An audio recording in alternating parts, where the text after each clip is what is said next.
तकनीक के ज़माने में सामान की डिलीवरी बहुत आसानी और बहुत कम समय में हो जाती है, लेकिन जब आपको यह सुनने को मिले कि लड़कियों की ऑन डिमांड सप्लाई हो रही है।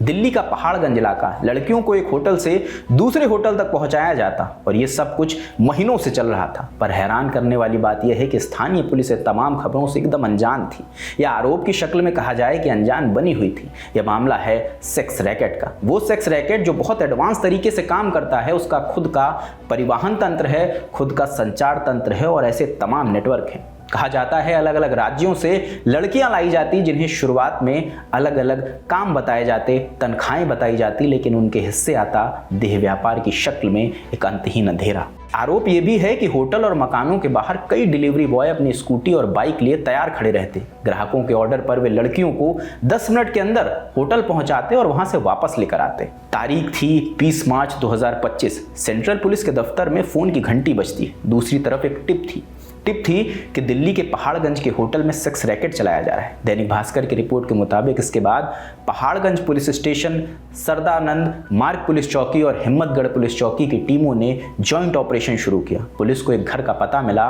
पता था 1180 मेन बाजार पहाड़गंज। ये वही घर था जहां पश्चिम बंगाल, नेपाल, असम और दिल्ली के अलग अलग हिस्सों से लड़कियों को लाकर ठहराया जाता था। यहीं से ऑन कॉल डिमांड पर लड़कियों को स्कूटी से अलग अलग होटल भेजा जाता था।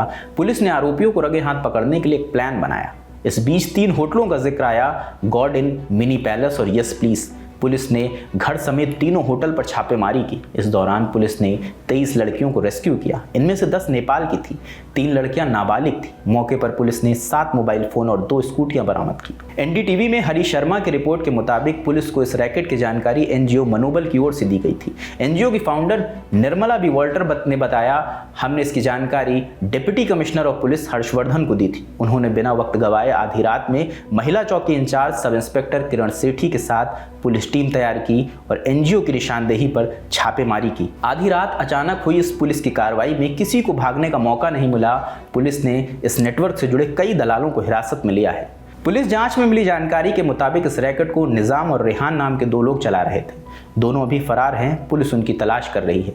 मकान का एग्रीमेंट भी इन्हीं दोनों के नाम था। इस रैकेट में दलालों का एक ऑर्गेनाइज सिस्टम सामने आया है। लड़कियों को कुछ वक्त के लिए भेजा जाता था। इसके एवज में ग्राहक से 700 रुपए से लेकर 10,000 रुपए तक लिए जाते थे। इस छापेमारी में पुलिस ने एक नाबालिग लड़के को भी रेस्क्यू किया है। उसे मार्केट से सामान लाने के लिए रखा गया था। एनजीओ मनोबल की फाउंडर निर्मला बी वॉल्टर का कहना है कि लड़कियों को नौकरी का झूठा झांसा देकर यहाँ लाया जाता था। आज तक के अरविंद ओझा की रिपोर्ट के मुताबिक पुलिस ने 7 आरोपियों को गिरफ्तार किया है।